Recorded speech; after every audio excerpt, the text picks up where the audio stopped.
नमो नमः। मैं Shailesh Godke easy learning के इस चैनल पर आप सभी का हार्दिक स्वागत करता हूं।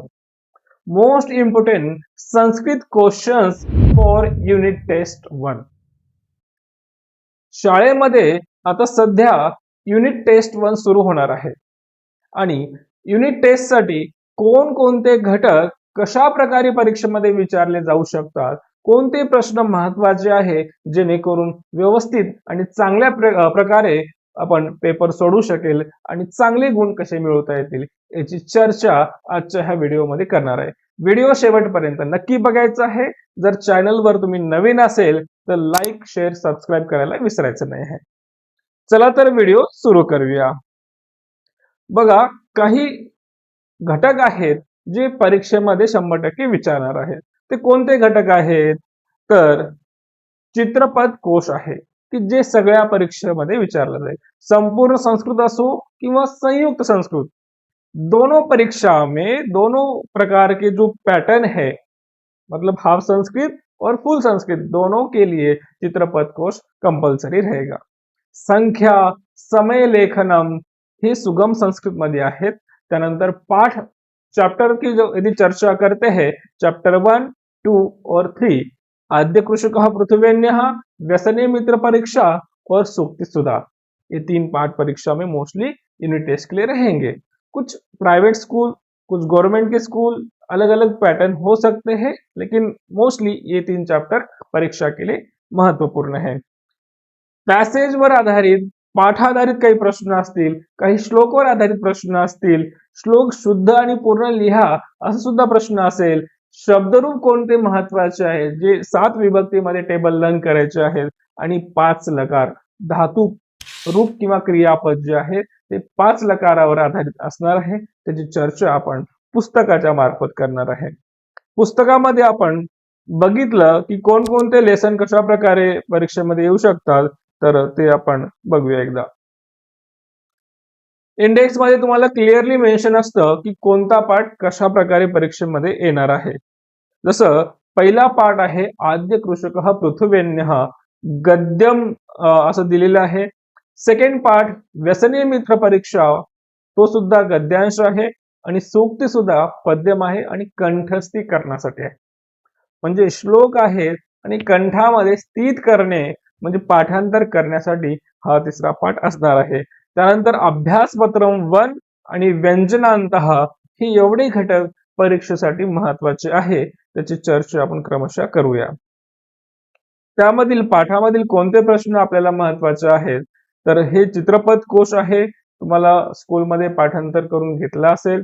काही स्कूलमध्ये उपयुक्त वस्तूंचे नावच परीक्षेमध्ये विचारतील असं सांगितलं असेल तर तुम्ही त्या प्रकारे करू शकता। अदरवाइज चित्रपट कोश पूर्ण परीक्षेमध्ये असू शकतं, कारण की फर्स्ट डे पासूनच हे चित्रपट कोश वगैरे पाठांतराला घेतलं असतं, सांगितलं जातं। नंतर क्रिया आहेत काही चित्रपट कोश मध्ये, त्या सगळ्या गोष्टी पाठांतर करू शकता। 2-3 वेळा तुम्ही म्हणले की लगेच पाठांतर होणार आहे। त्यानंतर समय लेखन परीक्षेमध्ये असतं। आता समय लेखन मध्ये काही गोष्टी लक्षात ठेवल्या तर तुम्हाला लगेच त्यामध्ये उत्तर मिळतील। जसं 1 वाजला असेल तर 1 वादनम, मराठीमध्ये वाजले म्हणतो, हिंदी में भी 1 बजा 2 बजे, तर संस्कृतमध्ये त्याला वादनम असं म्हणतो। सव्वाला संस्कृतमध्ये सपाद असं म्हणतात, म्हणजे सपाद 1 वादनम, सपाद द्विवादनम, सपाद त्रिवादनम, सपाद चतुर्वादनम। 1 ते 4 पर्यंतच्या संख्या जर तुम्ही बघितल्या, 1 वादनम, द्विवादनम, त्रिवादनम, चतुर्वादनम, म्हणजे 4 पर्यंत चेंजेस आहेत संख्या आणि समयमध्ये। समय जेव्हा म्हणतो तेव्हा एक एकम नाही म्हणणार किंवा एकह पुल्लिंग मध्ये संख्यामध्ये म्हणतात तसं नाही। 1 वादनम, द्वे नाही, द्वौ नाही, द्विवादनम, त्रयः नाही किंवा त्रीणी नाही, त्रिवादनम, चत्वारी नाही ते चतुर्वादनम। 4 पर्यंत संख्यामध्ये आणि समयामध्ये चेंज, परंतु 5 पासून पुढे सेम। जसं पंच संख्यामध्ये म्हणतो आणि इकडे पंचवादनम, षडवादनम, सप्तवादनम, अष्टवादनम, नववादनम, दशवादनम, एकादशवादनम, द्वादशवादनम। बिलकुल सोपं आहे। त्यानंतर सपाद, सव्वा असेल तर सपाद 1 वादनम, सपाद द्वि अशा प्रकारे बघू शकता. त्यानंतर साडे, त्याला सार्ध असं म्हणतो आपण. सार्ध एक वादनम, सार्ध द्विवादनम, सार्ध त्रि 130 230 असं. ठीक आहे. त्यानंतर पावणे, जसं 145 असेल तर त्याला मराठीमध्ये जसं पावणे 2 असं म्हणतो. पुढची संख्या घेतली जातात. एक पाऊण कमी असला तर पावणे असं त्याला म्हणतो, पावणे 2. तसं संस्कृतमध्ये सुद्धा पादोन द्विवादनम तसं म्हटलं जाणार. काय म्हणणार? पादोन द्विवादन, म्हणजे पुढची संख्या घेतली जाते जर 45 असेल तर द्विवादनम. ठीक आहे. त्यानंतर जर 5 मिनिटं जास्त असेल तर इथं पंचाधिक, अधिक शब्द म्हणजे जास्त, पंचाधिक पंचवादन, दशाधिक पंचवादनम, पंचाधिक षडवादन म्हणजे 6 वाजून 5 मिनिटं. अशा प्रकारे प्रयोग केले जातात. त्यानंतर जसं 20 मिनिट आहे तर विंशत्यधिक, पंचविंशत्यधिक पंचवादनम वगैरे प्रयोग केले जातात. त्यानंतर जेवढ्या पण संख्या असेल 40 मिनिटं वगैरे ते अधिक शब्द प्रयोग करून आपण म्हणू शकतो. आणि जर कमी असेल तर तिथे दशोन षडवादनम, 10 मिनिटं कमी 6 वाजायला तर दशोन षडवादन. ठीक आहे. त्यानंतर 5 मिनिटं कमी आहे 6 वाजायला असं म्हणतो तर पंचोन षडवादनम. किंवा तुम्ही असं सुद्धा म्हणू शकता 50 अधिक पंचवादनम. 50 म्हणजे 50 मिनिट म्हणजे 5 वाजून 50 मिनिटे, तर 50 अधिक पंचवादनम असं सुद्धा प्रयोग करू शकतो. परंतु बुक मध्ये तुम्हाला दिलं दशोन षडवादनम, तसं तुम्ही पाठांतर करायला पाहिजे. पुढे तुम्ही बघू शकता काही तुम्हाला रिव्हिजन साठी दिलेले आहेत. त्यानंतर आपण पहिला पाठ बघूया. पहिल्या पाठावर आधारित प्रश्न परीक्षेमध्ये कसे असतील, महत्वाचे प्रश्न कोणते आहेत तर ते आपण थोडस चर्चा करूया. आता 3 पाठ महत्वाचे आहे. आद्य कृषक, पृथ्वीन्य, व्यसनी मित्र परीक्षा. परीक्षेमध्ये पॅसेज दिला जाईल आणि पॅसेजवर आधारित तुम्हाला प्रश्न उत्तर असणार आहे. काही आपण सॅम्पल पेपर बघूया युनिट टेस्टचा की कशा प्रकारे प्रश्न परीक्षेमध्ये विचारले जातात. याच्यामध्ये आता ही कहाणी किंवा स्टोरी तुम्हाला लक्षात असेल की एक पृथू नावाचा एक राजा आहे. तो त्याचे वडील वेणू भूपती म्हणजे वेणू राजा होता. वेणू भूपतीचा पुत्र पृथू राजा आहे. वेणू भूपती दुःशासक होता आणि पृथ्वी त्या दुःशासकामुळे चोर आणि लुटेरे, चोर लुंठक भयात असा शब्द प्रयोग झालेला आहे की त्यामुळे सगळं धनधान्य स्वतःच्या पोटामध्ये ती लपून ठेवते आणि पृथ्वीराजाला उपदेश देते की तू चांगला राजा आहे, तू प्रयत्न कर आणि धनधान्य प्राप्त कर. तर असं ते सगळं प्रसंग होता, तुम्हाला सगळं लक्षात असेल. त्यानंतर पाठावर आधारित प्रश्न परीक्षेमध्ये महत्वाचे असतील, ज्यामध्ये पूर्ण वाक्य पॅसेज मध्ये दिला जाईल. माध्यम भाषा उत्तरम लिखत प्रश्न असू शकतो, 2 पैकी 1 परीक्षेमध्ये दिला जातात. जालरेखाचित्रम पूरयत असं सुद्धा पॅसेजवर आधारित प्रश्न नक्की विचारण्याचे चान्सेस आहेत. व्याकरणवर आधारित जर बघितलं तर प्रश्न निर्माणम कुरुत व्याकरणवर आधारितच आहे. म्हणजे एक पॅसेजवर आधारित 1 मार्काला प्रश्न असू शकतो. सूचनानुसारम कृती कुरुत मध्ये व्याकरण आहे, म्हणजे पाठावर आधारित किंवा पाठाच्या शेवटी हे व्याकरणचे घटक सुद्धा परीक्षेला विचारले जातात, जे की महत्वाचे असणार आहे. पूर्वकालवाचक, त्वांत, अव्यय, निष्कासित हे सगळ्या गोष्टी आपण ह्याच व्हिडिओमध्ये सगळं शिकू शकणार नाही. ठीक आहे. मग जर तुम्हाला ह्या सगळ्या गोष्टी जर तुम्हाला टाइम टू टाइम शिकायच्या असेल सिस्टमॅटिक प्रकारे व्हिडिओमध्ये कमी वेळेमध्ये, तर इझी लर्निंगच्या ऍपवर तुम्ही संस्कृतचा कोर्स जॉईन करू शकता, ज्यामध्ये पूर्ण तुम्हाला स्टेप बाय स्टेप व्यवस्थितपणे शिकता येईल. 100 मार्कासाठी तयारी करता येईल. ठीक आहे. 100% त्यामध्ये तुम्हाला प्रिपरेशन होणार आहे, संपूर्ण आणि संयुक्त मध्ये. तरी आपण जर बघितलं भवान स्थाने त्वम, त्वम स्थाने भवानी, जो सगळ्यात सोपा घटक आहे. आता इथे काय करायचं, त्वम प्रयत्नेन कृषी कार्यम करोषि. त्वमच्या जागी काय करायचं, ब्रॅकेट मध्ये दिलं की काय लिहायचं आहे, भवान. भवान लिहिलं. प्रयत्नेन कृषी कार्यम करोषि, करोषि मध्यम पुरुष आहे आणि भवान सोबत प्रथम पुरुष प्रयोग होतो, तर तिथे होणार करोती, बाकी वाक्य सेम. म्हणजे भवान प्रयत्नेन कृषी कार्यम करोती असं तिथे वाक्य होणार. सेम इथे त्वम, धनु, त्यज. त्यज हे लोट लकार आहे, मध्यम पुरुष. त्यजतु प्रथम पुरुष मध्ये होणार त्यजतु, आणि ते भवान. भवान धनु त्यजतु. अशा प्रकारे तिथे भवान स्थानी त्वम, त्वम स्थानी भवान योजित प्रश्न सॉल्व्ह केला जाईल. त्याच्या व्यतिरिक्त लकार लिहा वगैरे प्रश्न सोपे आहेत. लकार तुम्हाला 5 लकार कोर्समध्ये आहे. कुरु हा लोट लकार आहे असं तुम्ही लिहू शकता. फक्त लकारचं नाव लिहायचं होतं, लोट लकार. 1 गुणासाठी प्रश्न तुम्हाला फिक्स आहे. असे बरेच प्रश्न आहेत जे तुम्हाला ऑलरेडी माहिती असतील किंवा नसेल माहिती तर ते अभ्यास करायचा आहे, ते महत्वाचे असणार आहे ग्रामरवर.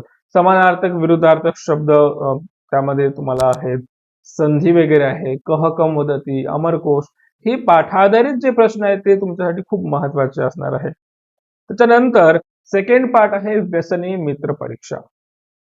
द्वितीय पाठ हा व्यसनी मित्र परीक्षा. काय स्टोरी आहे थोडी समरी मी तुम्हाला सांगतो. ह्या पाठामध्ये हितोपदेश म्हणून ही कथा स्वीकार केलेली आहे. एक चंपक नावाचं जंगल अरण्य आहे. त्या जंगलामध्ये चित्रांग नावाचा हरिण, एकाक्ष नावाचा कावळा प्रेमाने स्नेहाने राहत होते. एकेवेळी हरिण जो होता चित्रांग, तो जंगलामध्ये भ्रमण करत असताना त्याला एक क्षुद्रबुद्धी नावाचा शृगाल भेटतो. तो त्याच्यासोबत मित्रता करण्याची इच्छा करतो. स्वार्थी होता, स्वतःचा मतलब किंवा स्वतःच्या स्वार्थासाठी तो मित्रता करण्याची इच्छा करतो आणि मित्रता होते. तो परत संध्याकाळी त्या मृगासोबत, हरण्यासोबत घरी त्याच्या जातो. तिथे कावळा म्हणतो की हा कोण आलेला आहे तिसरा, असं अचानक कोणीही आलं आणि त्याच्यासोबत मित्रता करणे योग्य नाहीये. तेव्हा तो हरिण म्हणतो की हा क्षुद्रबुद्धी आहे. तो जम्बूक किंवा शृगाल त्याला पर्यायवाची शब्द आहे. मृग हा याला हरिणाला, शृगाल हा काय काय जम्बूक हा आणि वंचक हे 3 पर्यायवाचे शब्द आहेत, ते लक्षात ठेवायचं. तो म्हणतो जसं तू पहिल्यांदा भेटले होते तुम्ही, अनोळखी होते, तसंच आपण आता सध्या अनोळखी आहे, परंतु सोबत राहिल्यानंतर मित्र होऊ शकतो. कावळा सुद्धा म्हणतो की आता विवाद करण्यात काही अर्थ नाही, अलम विवादेन, आणि आपण आता प्रेमाने राहू, आनंदाने राहू. असं सगळं होतं. तो हरिण प्रतिदिन शृगालाने जे दाखवलेलं शेत होतं त्या शेतामध्ये जात होता आणि एके दिवशी शेतकऱ्याने एक जाळं टाकलं. जाळ्यामध्ये तो हरिण अटकतो आणि तो शृगालाला म्हणतो की हे माझं जाळं जे आहे ते तोड.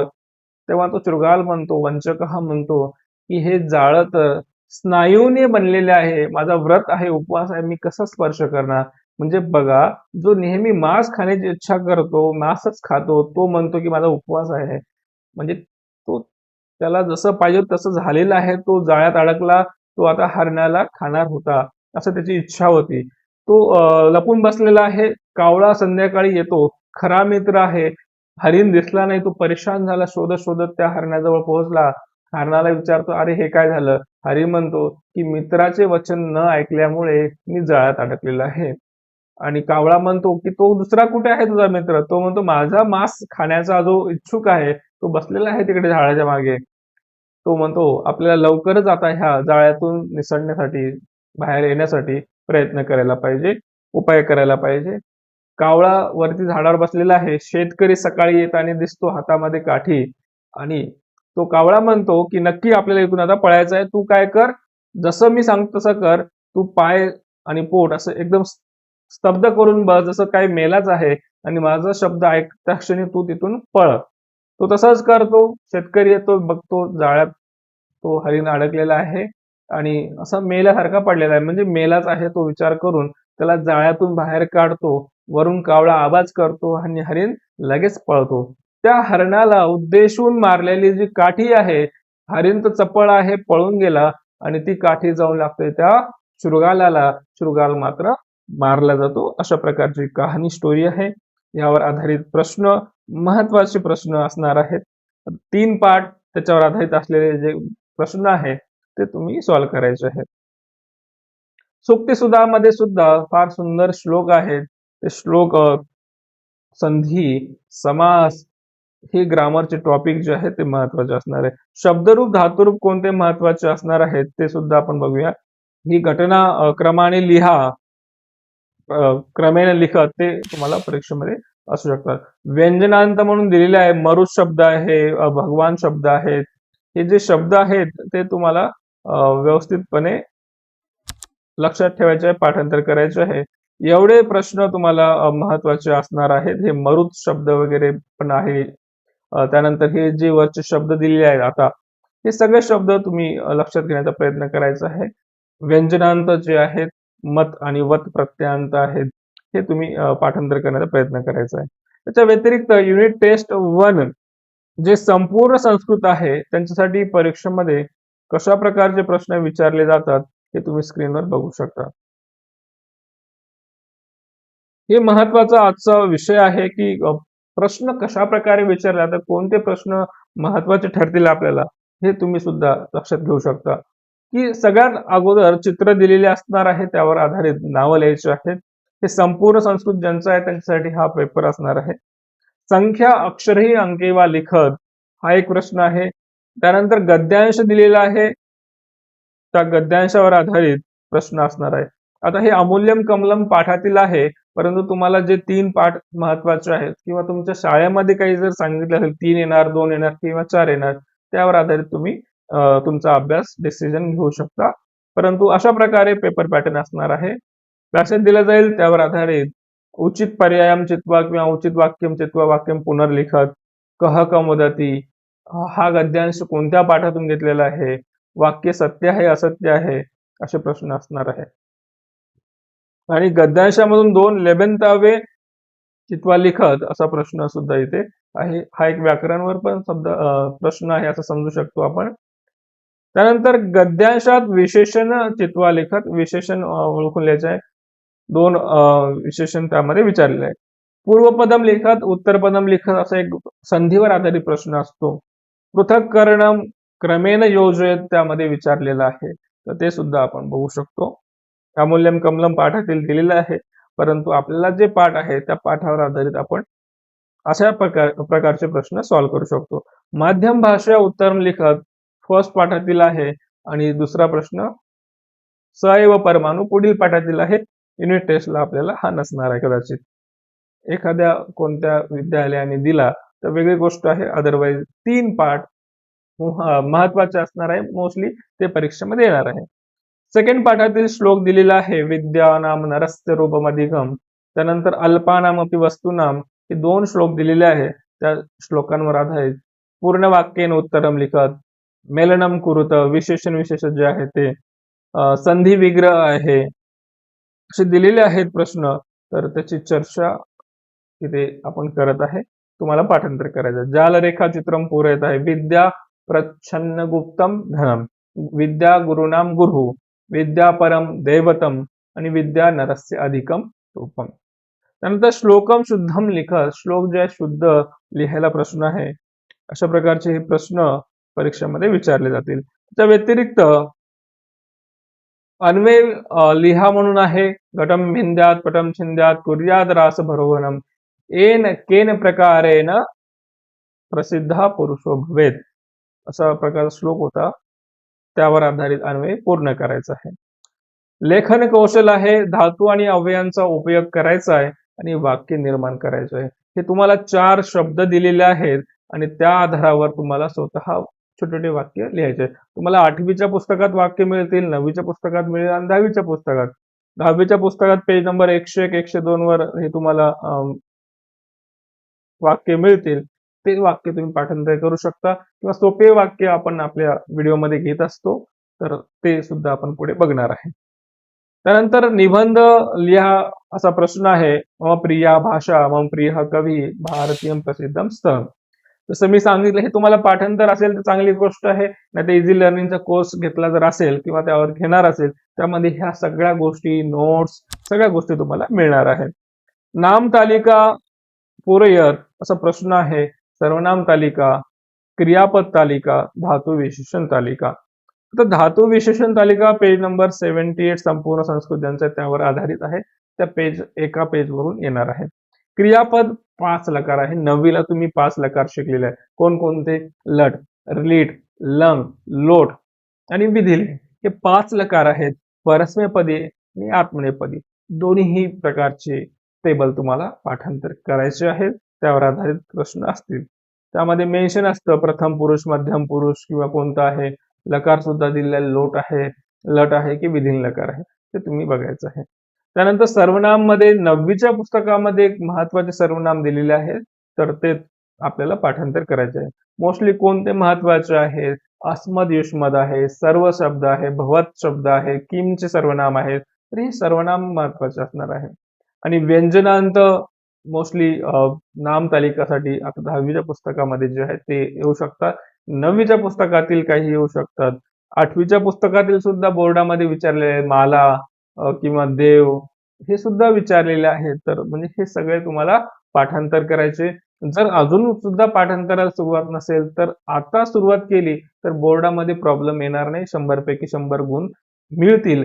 ज्यांना पाठांतराची सवय आहे, पाठांतर होतं, त्यांना 100 पैकी 100 गुण मिळतातच. ज्यांना होत नाही त्यांनी खूप प्रयत्न करणे गरजेचं आहे. आउट ऑफ मार्क्स सहजपणे येऊ शकतात जर शब्दरूप पाठांतर केले असतील तर. ठीक आहे, अशा प्रकारचा हा पेपर पॅटर्न आहे संपूर्ण संस्कृतचा. संयुक्त संस्कृतचा आपण मोस्टली अशाच प्रकारचा असणार आहे. चित्रपट कोश असणार आहे, संख्या आहेत, समय मेलनम कुर्त आहे, गद्यांश दिलेला आहे, गद्यांशावर आधारित प्रश्न आहेत. त्यानंतर माध्यम भाषा उत्तरम लिखत, श्लोक आहे, श्लोकावर आधारित सुद्धा अपूर्ण वाक्य नसेल, माध्यम भाषा उत्तरम लिखत, श्लोकम शुद्धम पूर्णमच लिखत, आणि लास्टला नाम आणि सर्वनाम वेगळं करा, पृथक करा म्हणून असा प्रश्न असतो. संपूर्ण संस्कृतपेक्षा संयुक्त संस्कृत सोपं आहे. टेबल पूर्ण लिहायला नाहीये, फक्त ब्रॅकेटमध्ये शब्द दिलेले आहेत, सर्वनाम दिलेले आहेत, त्यांना नाव आणि सर्वनाम यांना पृथक म्हणजे वेगळं करायचं आहे. त्यापैकी नाम म्हणजे भूमाता, प्रजाहा आणि राजसू हे नाम आहे, तस्य आणि तम हे सर्वनाम आहे. तुम्हाला वेगळं करून लिहायचं आहे, जे सोपं आहे. ठीक आहे, अशा प्रकारचा हा पेपर पॅटर्न आणि काही महत्वाचे प्रश्न आपण बघितले. महत्वाचे प्रश्न म्हणल्यापेक्षा पेपर पॅटर्न आज बघितला असं म्हणू शकतो आपण. युनिट टेस्ट साठी अशा प्रकारचे प्रश्न येऊ शकतात. आता हे प्रश्न तुम्हाला जर अभ्यास तुम्ही केला असेल शाळेमध्ये किंवा ट्युशन मध्ये तर तुम्हाला काही प्रॉब्लेम येणारच नाही. परंतु जर नसेल केला तर मग काय करता येईल, कशा प्रकारे आता वेळ आहे का, कशा प्रकारे सॉल्व्ह करता येईल, हे सुद्धा महत्वाचं आहे. कारण की वेळ फार कमी राहतो. परीक्षा आता लगेच सुरू झाल्या असतील किंवा होणार असेल, खूप सारे सब्जेक्ट वाचायचे आहे. मग ह्या सगळ्या गोष्टी कशा आणि कुठून शिकायच्या, तर त्याची चर्चेसाठी आपण आपल्या इझी लर्निंग वर 2 बॅच आहेत. एक आरंभ 6.0 म्हणून ह्या वर्षीची बॅच आहे, ज्यामध्ये ऑल सब्जेक्ट तुम्हाला अवेलेबल आहेत. एक्सपर्ट टीचर आहेत, लाईव्ह लेक्चर असणार आहेत, रेकॉर्डेड व्हिडिओज असणार आहेत, नोट्स असणार आहे, प्रिव्हियस इयरचे क्वेश्चन पेपर्स असणार आहे, टेस्ट असणार आहे, सर्व काही असणार आहे, रिव्हिजन सुद्धा असणार आहे. ते जर पॉसिबल नाही, तुम्ही ऑलरेडी ट्युशन लावले असेल, पण संस्कृत फक्त समजून घ्यायचा असेल तर संस्कृतचा special course, video recorded course, परत live doubt clearing session, previous year question papers आणि नोट्स, व्याकरणच्या नोट्स, सगळे घटक, ह्या सगळ्या गोष्टी आहेत. तुम्ही जाऊन व्हिजिट करून बघू शकता, तुम्हाला क्लिअरली तिथे मेन्शन झालेलं आहे, दिसत असेल. खाली लिंक दिलेली आहे, तिथून तुम्ही बघू शकता. रिझल्ट आतापर्यंतचा एक्सलेंट आहे, ऑनलाईन आहे, घरी बसल्या बसल्या तुम्ही कुठून पण एक्सपर्ट टीचर कडून शिकू शकता. बघा, गावामध्ये सगळ्याच सब्जेक्टचे एक्सपर्ट टीचर भेटतील असं नाही, परंतु ऑनलाईनला हे पॉसिबल आहे. त्यामुळे ऑनलाईनचा रिझल्ट सुद्धा आता चांगला आहे. एक्सपर्ट टीचर कोणकोणते आहेत तुमच्या स्क्रीनवर आहे. शुभम सर आहेत, निलिमा मॅम आहे, गॅलेक्सी मॅम आहे, पार्थ सर आहे, मी शैलेश घोडके आहे, चंद्रशेखर सर, परिन मॅम, कोमल मॅम आहे आणि योगेश सर आहेत. असे एक्सपर्ट टीचर आहेत सगळे आपल्या सब्जेक्टमध्ये. तर तुम्ही त्यांच्याकडून सगळे विषय शिकून घेऊ शकता. ठीक आहे, काही प्रॉब्लेम असेल ऍडमिशन घेण्यासंदर्भात किंवा अजून काही विचारायचं असेल तर एज्युकेशनल काउन्सिलर जे आहे त्यांच्याशी तुम्ही कॉन्टॅक्ट करू शकता. स्क्रीनवर तुम्हाला नंबर दिसत असेल. अजून काही डाऊट असेल तर तुम्ही कमेंट करून सुद्धा विचारू शकता. कोणते व्हिडिओ आवश्यक आहे, कसे आहेत, ते सगळ्या गोष्टी आपण पुढील तुमच्या कमेंट वाचून त्यामध्ये आपण घेऊ शकतो. तोपर्यंत धन्यवाद. पुनर्मिलामः.